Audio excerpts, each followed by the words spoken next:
오늘 어버이 주일에 오신 여러분을 환영하고 축복합니다. 나이가 들어가니까 가장 그리운 사람, 존경스러운 사람이 갈수록 부모님이 되어 가더라고요. 부모가 된다는 것은 쉬운 일이 아닙니다. 여러분들 가정을 이루고 또 자녀를 두고 어버이가 되신 여러분 모두를 존경하고 또 축복합니다. 특별히 오늘 70이 넘는 분들, 특별히 시니어 잔치가 있습니다. 자리에 좀 일어서시고 박수를 쳐드리면 좋을 것 같은데 나이 밝히는 거 요즘 별로 좋아하지 않으셔서 앉은 자리에 계시는데 우리 박수 한번 보내드리십시다.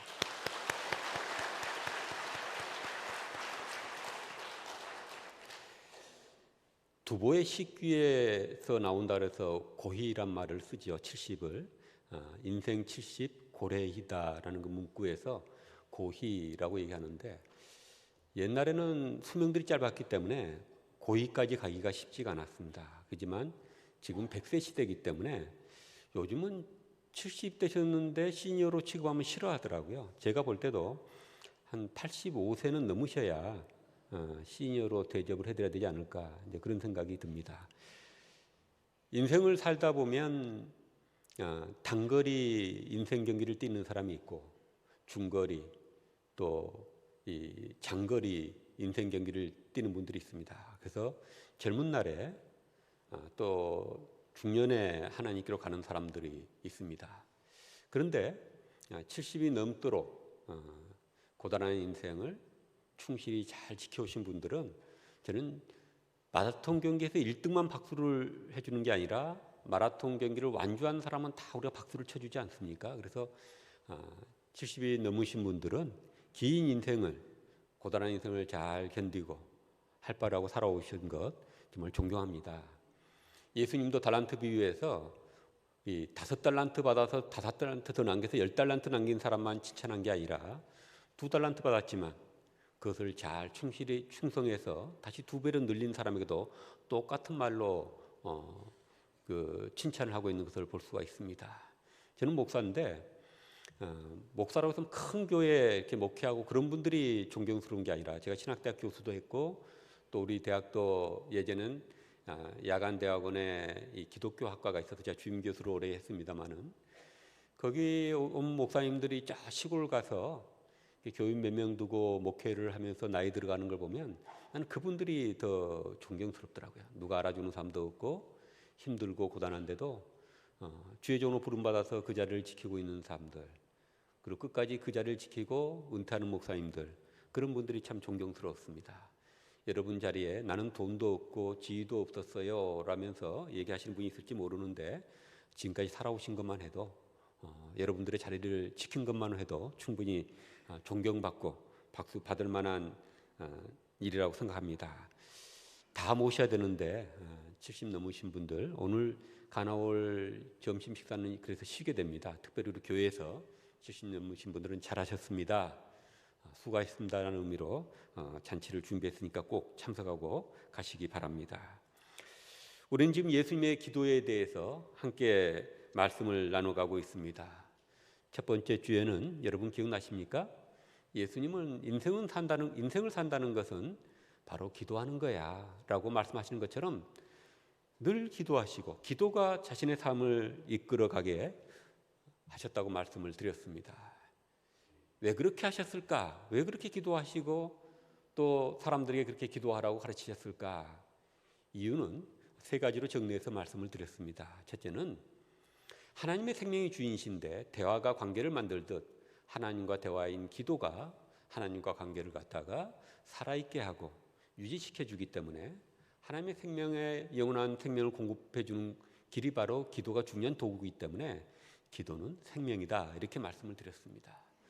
또 기도를 통해서 우리가 진리의 근원 되신 하나님으로부터 우리에게 맞춤형 지도를 받을 수 있으니, 인도하심을 받을 수 있으니 기도는 인생의 길이 된다, 그래서 기도해야 된다 말씀을 드렸습니다. 또 3번째로는 우리는 기도를 통해서 하나님의 능력을 힘입어 살 수 있기 때문에 기도는 능력이다, 그래서 예수님은 기도하시고 기도하라고 하셨다, 이렇게 말씀드렸습니다. 이쯤 와서 우리가 궁금한 것은 뭐냐면, 그러면 예수님은 그런 중요한 기도를 어떤 방식으로 하셨을까라는 것이 또 우리가 궁금한 사항이죠. 여러분들은 성경을 읽으면서 예수님은 어떤 방식으로 기도하시는 것처럼 보여졌습니까? 예수님의 기도의 가장 큰 특징은 하나님을 살아계신 사랑의 아버지로 대하고 그 아버지와 대화하듯이 기도하신다는 것입니다. 우리가 매주 사도신경으로 신앙 고백을 하지요. 사도신경에 보면 하나님은 뭐라고 부르고 있습니까? 전능하신 하나님 아버지라고 부르며 고백하고 있습니다. 이 고백은 예수님한테 배운 겁니다. 유대인들은 구약 성경을 보면 하나님을 아버지로 표현한 것은 있어요. 하나님 아주 드물게 하나님이 어떤 분인지 설명하는 데서 그 드물게 나오지만 기도하면서 하나님을 아버지라 부르지는 않았습니다. 하나님은 전능하시고 거룩하시고 어미로우신 분이기 때문에 그냥 우리가 하나님 집에서 아버지 부르듯이 하나님을 아버지라 부르는 것은 무례한 일이라 생각했는지 하나님을 호칭을 아버지로 부르지 않았어요. 특히 팔레스틴, 이스라엘 땅에 살고 있는 정통 유대인들은 오랫동안 하나님을 아버지로 부르지 않았어요. 이스라엘 땅 밖에 사는 디아스포라, 교포 유대인들, 그 사람들은 그리스 로마 세계에 살면서 제우스를 갖다가 아버지 신으로 여기는 그런 풍습들, 그런 것 때문에 간혹 드물게, 그것도 드물게 하나님을 아버지로 부르는 사람들이 있었지만은 유대인들은, 정통 유대인들은 하나님을 아버지로 부르면서 기도하지 않았습니다. 예수님에게 나타나는 현상입니다. 예수님은 어떤 분입니까? 예수님은 하나님의 뜻과 하나님을 가장 완전하게 드러내신 계시자라는 게 우리 성경의 믿음이고 우리 기독교의 믿음입니다. 요한복음 1장 1절을 보면 태초에 말씀이 계시니라. 그 말씀이 바로 예수라는 거 아니에요. 바로 그 말씀이 곧 하나님이시라 하면서 그 말씀이신 하나님이 이 땅에 오셔서 자기를 성육하시고 하나님을 있는 그대로 보여주신 것, 그것이 바로 예수님이 하신 일이고, 그래서 예수님은 요한복음에 나는 길이요 진리요 생명이다 이런 얘기를 하시는 겁니다. 이게 또 기독교 신앙의 특징이에요.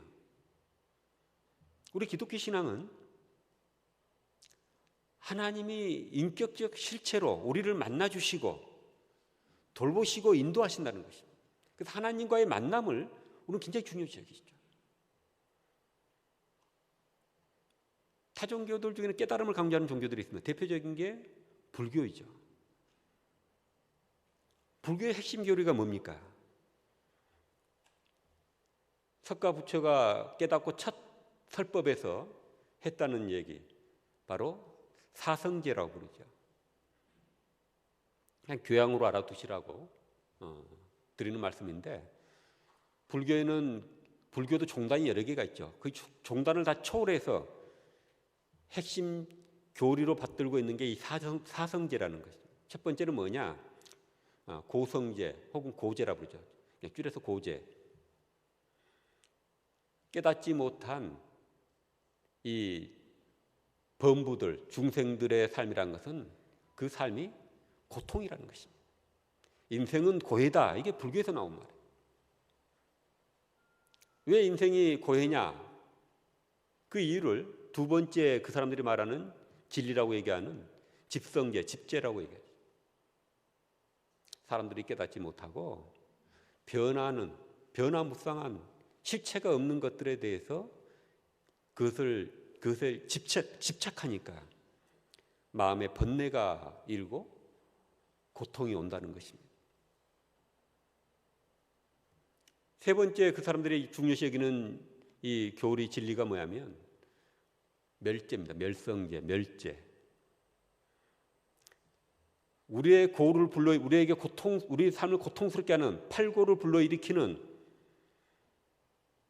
그 집착을 끊어버릴 수 있는 길이 있다는 거죠. 그게 멸제입니다. 집착을 끊는다는 거죠. 그리고 그것을 끊고 깨달음의 그걸 끊고 깨닫는 것이 바로 열반에 드는 것인데, 그 열반에 들기 위한 길이 있다. 그게 바로 도제, 도성제라, 도제라고 합니다. 8정도라고 해서 8가지 정도를 따라 살면 그렇게 된다. 이렇게 열반에 이를 수 있다. 깨달아 해탈에 이를 수 있다. 이런 주장을 하는 것입니다. 근데 우리 성경의 종교, 우리 기독교에서는 그런 문제들에 대해서 더 근원적인 가르침을 줍니다. 저는 거기에 동의하고 그것을 믿기 때문에 저는 그리스도인이 되고 목사가 되었습니다. 그런 깨달음으로 사람이 성인이 되고 열반에 드는 게 아니라, 깨닫기 이전에 그 깨닫게 해주는 근원이 뭐냐? 바로 인간을 지으시고 세상 만물을 지으신 우리를 인격적인 실체로 만나주시는 하나님을 만날 때 진정한 깨달음이 이루어진다는 거예요. 왜 우리가 고통스러운가? 우리를 지으신 진리와 생명의 근원이신 하나님으로부터 우리가 범죄함으로 하나님을 떠나고 타락했기 때문에 창조의 질서가 깨지고,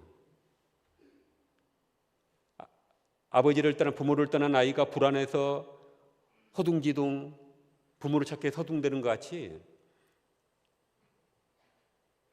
우리는 하나님과 영적인 관계성 속에서 생명을 얻는 존재인데 하나님을 떠나버리니까 자신도 모르게 생존의 불안을 겪는다는 거예요. 그래서 보이는 것에 집착하면서 그것에 자기 삶을 의지하려고 그러고 싸우고 산다는 거예요. 우리가 하나님을 알게 되면 그때서 비로소 이 세상 보이는 것들이 전부가 아니고, 우리 인간은 영원한 삶을 사는 존재이고 영원한 하나님이 계시고, 그 하나님과 관계가 회복이 될 때에 우리는 진정한 구원과 평화에 이룰 수 있다는 것입니다. 그래서 그 하나님을 가장 우리의 목숨과 마음과 목숨과 뜻을 다해 사랑하는 것, 그것이 가장 중요한 것이라고 예수님은 가르치셨던 것입니다. 그리고 거기에 기초해서 사람들과 관계가 회복이 될 때, 사랑의 관계가 회복될 때 우리는 행복한 구원받은 삶에 놓이게 된다는 것입니다. 저절로 일부러 끊으려고 그러지 않아도 하나님을 만나면 진정한 이 세상에 대해서 깨달음이 있게 되고 어떤 것이 중요한지 다 알게 된다는 것입니다. 하나님을 만나본 사람은 다 그걸 느낄 거예요. 저 역시 그걸 느끼고 체험했기 때문에 또 그걸 전하라는 하나님의 내면의 음성을 듣고 목사가 되었습니다. 그래서 이 예수님은 그런 살아계신 하나님을 체험하고 아시기 때문에 그 살아계신 하나님을 앞에 두고 기도하시는데 하나님을 뭐라고 부르냐면 아빠라고 부르는 것입니다. 이 아빠는 원래 히브리어 아버지는 아부입니다. 아부. 그럼 아빠는 어떤 말인가, 언어인가? 아람어입니다. 다른 말로 시리아어라고도 부르는데 이 아람어를 왜 예수님이 사용했을까? 이스라엘은 강대국 제국들에 쌓여 있었습니다. 아래쪽에는 남쪽에 이집트 제국, 그 다음에 동북쪽으로는 아시리아, 바빌론, 페르시아 같은 거대한 제국들이 있었습니다. 북쪽 이스라엘 왕국은 이스라엘 북쪽에 있는 아시리아 제국한테 망했죠. BC 722년에 망했습니다. 그곳의 사람들을 이스라엘 사람들을 다른 곳으로 옮겨버리고 다른 데 있는 사람들을 또 그쪽으로 옮겨서 이스라엘 사람들의 혼혈이 일어났는데 이들을 남쪽 유다 왕국 사람들은 사마리아인이라 부르고 북쪽 이스라엘 왕국의 수도가 사마리아였기 때문에 차별했던 것입니다. 남쪽 유다 왕국은 아시리아를 패퇴시키고 일어난 바빌론 제국에게 망했습니다. 그리고 바빌론은 또 페르시아에게 망하고 페르시아가 바빌론을 이어서 이스라엘 지역을 통치를 했습니다. 그런데 이 아시리아와 바빌론과 페르시아는 어떤 말을 썼냐면 자기들이 점령한 땅에 이 아람어를 사용하게 했습니다. 이스라엘 사람도 히브리어를 잃어버리고 같은 이 히브리어하고 아람어는 사촌지간의 언어예요. 같은 세모입니다. 배우기가 쉬우니까 그냥 쉽게 배운 거지. 그래서 서기관들이나 율법사들이나 제사장 같은 사람들이나 이 히브리어로 기록된 구약 성경을 읽을 수 있었고, 또 특별히 교육받은 사람들은 그랬고, 그러지 않은 사람들은 이 아람어를 사용했습니다.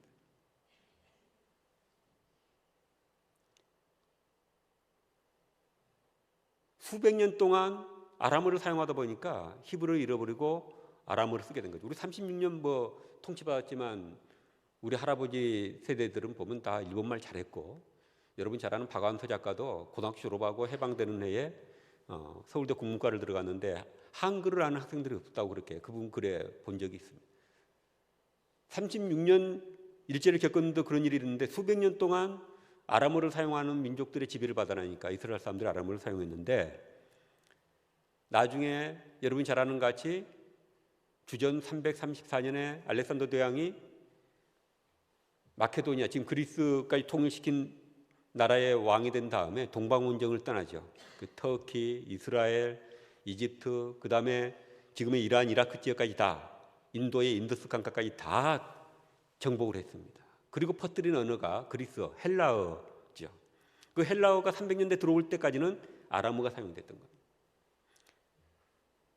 근데 로마 수백 년 동안 이 헬라가 그 지중해 일대에 사용이 되고, 로마도 그리스 문명을 존경했기 때문에 로마가 그 지역을 통일했어도 라틴어보다는 그리스어를 통용어로 사용했기 때문에 바로 이 신약 성경은 이 알렉산더 대왕이 퍼뜨린 헬라어, 그리스어로 기록이 됐습니다.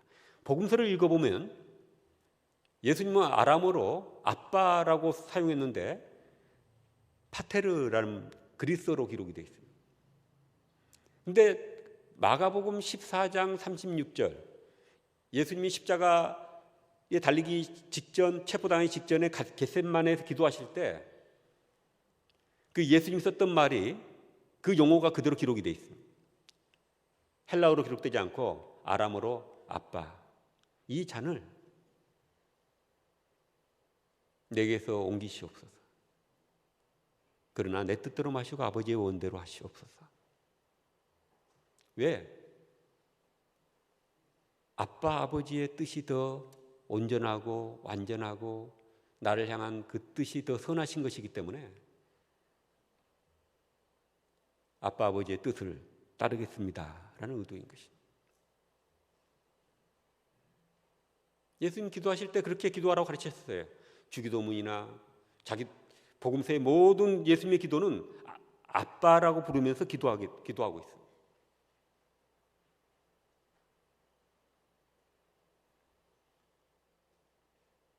그냥 막연하게 그냥 공중에다 대고 기도하는 게 아니라, 예수님이 세례 받으실 때 그 하나님이 나타나셔서 얘기하시죠. 이는 내 사랑하는 아들이라, 내가 기뻐하는 자라.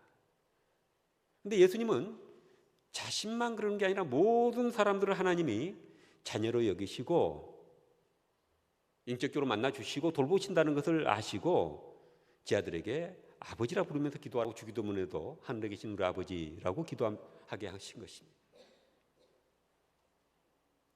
이런 전통을 따라서 초대교회는 하나님께 기도할 때 이 아람어를 사용해서 아빠라고 부르면서 기도하기도 하고, 자신들이 쓰는 용어의 아버지란 용어로 부르기도 하면서 기도했습니다. 바울 사도는 히브리어도 했지만 이 헬라어를 사용했기 때문에 자신의 모든 편지를 헬라어로 기록을 했습니다. 그런데 로마서 8장 15절, 갈라디아서 4장 6절에 보면 뭐라고 얘기하면, 하나님의 영이 우리를, 하나님을 아빠라 부르게 한다, 이렇게 얘기했어요. 바울 사도도 예수님처럼 하나님이 아빠 아버지가 되어서 자신을 돌보신 걸 아시고 아빠라 부르면서 기도했던 것입니다. 이 아람어 아빠는 아이들이 아버지를 친숙하게 부를 때, 공손하고 친숙하게 부를 때 쓰는 말인데, 나이 든 사람들도 사용했다고 그래요. 우리도 이게 아이들이 이 아 발음이 쉬워서 그런지 히브리 말도 아버지를 아부라고 하고, 아람어로는 아빠라 하고, 그리고 우리도 옛날에는 아바라 불렀다 그래요. 그래서 세자가 자기 아버지 왕을 부를 때 뭐라 불렀습니까? 아바마마. 그러죠? 아바라고 불렀던 겁니다. 그 다음에 이게 아빠로 변했다고 그러더라고요. 아빠는 요즘 어린아이도 부르지만 요즘 나이 든 자녀들도 아버지를 아빠라 부르잖아요.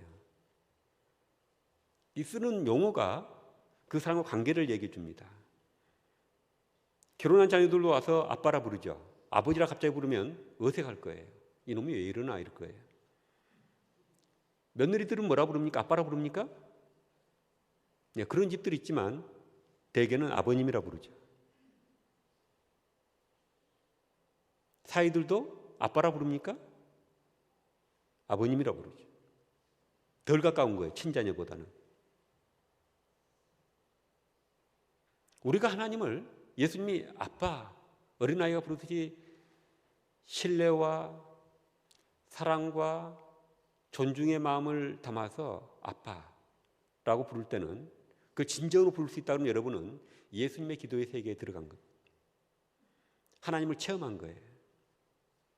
구약의 신앙인들도 보면 하나님을 아빠라 부르진 않았지만, 아버지라 부르진 않았지만, 성경의 하나님은 초월적인 분이시지만 우리 인간과 교제하기 위해서 인격적 실체로 우리에게 다가오십니다.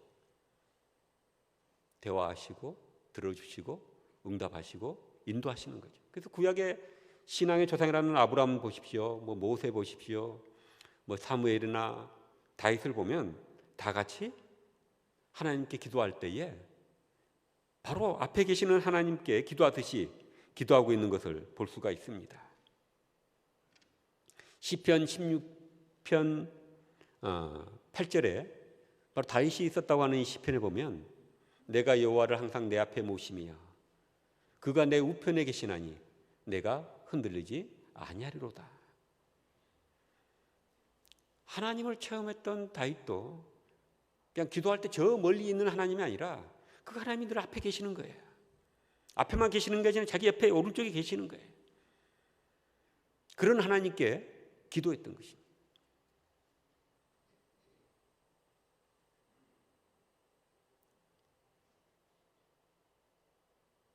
여러분 어떠십니까? 그런 하나님을 느끼면서 기도하십니까? 아빠라 부르면서? 그렇게 잘 안 되는 분들은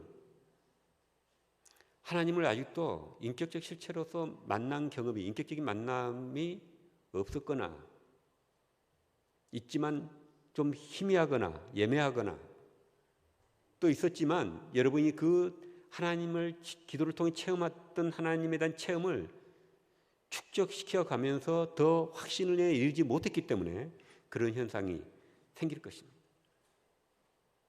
그럼 우리가 어떻게 해야 되느냐? 예수님처럼 하나님을 살아계신 하나님으로 우리가 경험하면서 기도를 하려면 어떻게 해야 될 것이냐? 여러분 성경을 읽으세요. 구약의 믿음의 사람들이 하나님을 어떻게 대하고 있는지, 어떻게 대하면서 기도하는지, 복음서의 예수님이 어떻게 예수님을 대하고 하나님을 대하고 기도하는지, 바울이 어떻게 그렇게 하는지 보면 하나님은 살아계시고 인격적 실제로서 우리를 만나주시는 분이구나, 그걸 알게 될 거예요. 그러면 그걸 믿고 여러분이 하나님을 구하면서 기도해 보십시오. 그 하나님이 여러분의 기도를 들어 응답하신다는 것을 경험하게 될 것이고, 그 경험을 잊어버리면 안 돼요. 인간은 망각하는 존재거든요. 성경이 가르치는 대로 하세요. 구약에는 그 하나님의 체험을 잊지 않게 하기 위해서 특별한 체험, 이스라엘을 이집트 종살이에서 구원해 준 하나님의 그 구원의 체험을 잊지 않기 위해서 6월절만 되면 가장인 식구들을 다 모아놓고 왜 6월절을 지키는지, 이집트 땅에서 하나님이 어떻게 큰 능력으로 종살이하던 자기 조상들을 구원해냈는지, 그것을 가장이 다 설명하게 돼 있습니다. 그리고 6월절 음식과 6월절 포도주를 마시는 거예요. 그러면서 그 기억을, 구원의 기억을 집단 기억으로 확고하게 만들어가는 것이지. 신약에도 예수님이 우리를 십자가상에서 대속의 피를 흘리시고 구원했다는 것을 집단 기억으로 교회 공동체가 다 함께 공유하고 기억하도록 성만찬을 되풀이하면서 그걸 기억하려고 그러지 않습니까? 그래서 교회 공동체가 강력한 겁니다. 여러분 개인에게도 그런 하나님 체험의 중 잊어버리시면 안 되고, 여러분이 하나님을 만나고 지금까지 인도해 주시고 함께 해 주신 것을 계속 되풀이 고백해야 돼요. 저도 매일 고백합니다. 그러면 여러분이 하나님이 살아계심을 더 확고히 확신하게 되고, 기도할 때 예수님처럼 하나님과 대화하듯이 기도할 수가 있는 것입니다. 두 번째로 예수님의 기도의 큰 특징은 예수님 기도에 확고한 루틴이 있어요. 루틴이라는 것은 매일 우리가 되풀이하는 일의 순서와 방법을 가리키는 그런 말이죠. 견고한 습관이 있었다는 것, 기도의 습관이 있었다는 것입니다. 이게 중요한 것은 왜냐하면 견고한 기도의 습관, 기도의 루틴이 없으면 막 일이 바빠지고 힘들고 그러면 기도를 안 하게 되는 것입니다. 오늘 마가복음 1장 35절에 그 다음에 6장 45절, 46절에 예수님은 하루 시작을 새벽 기도로 시작을 해요. 하루의 마감을 저녁에 기도하심으로 마칩니다. 예수님은 수시로 기도하시는 분이지만 특별히 이렇게 기록이 되어 있는 것은 이 새벽과 밤에 길게 집중적으로 기도하셨기 때문에 이렇게 기도하신 거라고 볼 수 있습니다.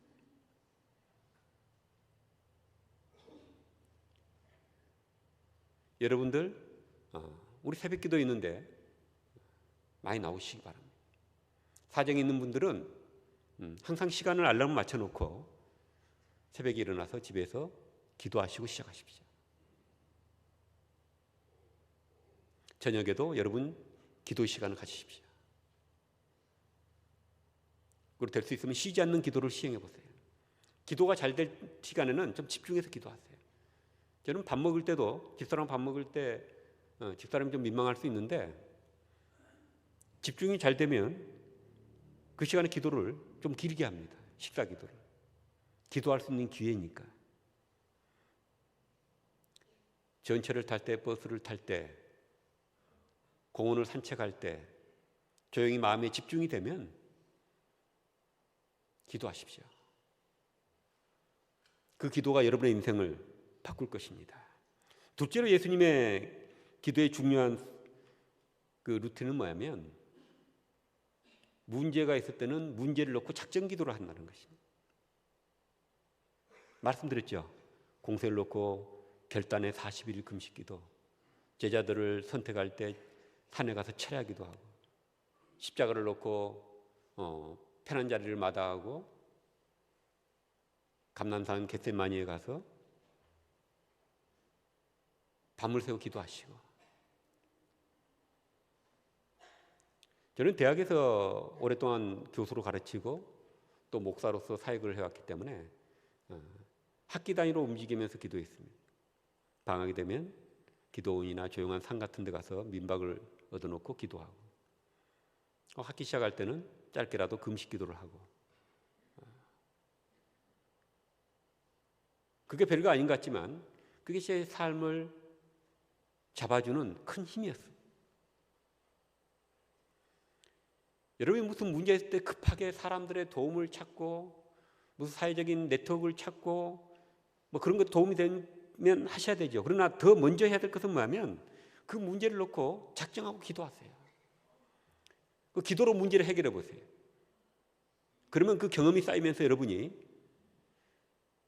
기도 생활이 견고해지고, 기도 생활이 견고해지면 삶의 어려움에 흔들리지 않게 됩니다. 마지막으로 다음 주에 제가 더 하려고 하는 건데, 예수님은 한적한 곳, 광야나 산이나 이런 곳에 가서 기도하십니다. 그게 무슨 의미인지는 다음 주에 같이 말씀을 나누려고 합니다. 말씀을 마치겠습니다. 하나님을 인격적으로 만나십시오. 그리고 하나님 아버지께 대화하듯이 기도하십시오. 믿음을 갖고 기도하십시오. 그리고 삶의 문제들을 작정 기도로 돌파하는 여러분 되시기 바랍니다. 하나님께 집중할 수 있는 장소 시간을 마련하시고 기도하십시오. 그러면 여러분의 기도가 달라질 것이고 기도가 여러분의 삶을 이끌어가고 기도가 힘이 될 것입니다. 우리 기도하겠습니다. 성도들이 많기 때문에 개인적으로 저를 찾아와서 기도받는 일이 쉽지가 않아서 제가 설교 끝나고는 항상 여러분들의 치유 회복을 위해 기도하겠습니다. 여러분 아픈 곳에 손을 얹고 마음이 힘든 사람은 가슴에 손을 얹고 저와 함께 기도하실 수 있기를 바랍니다. 제가 기도하겠습니다.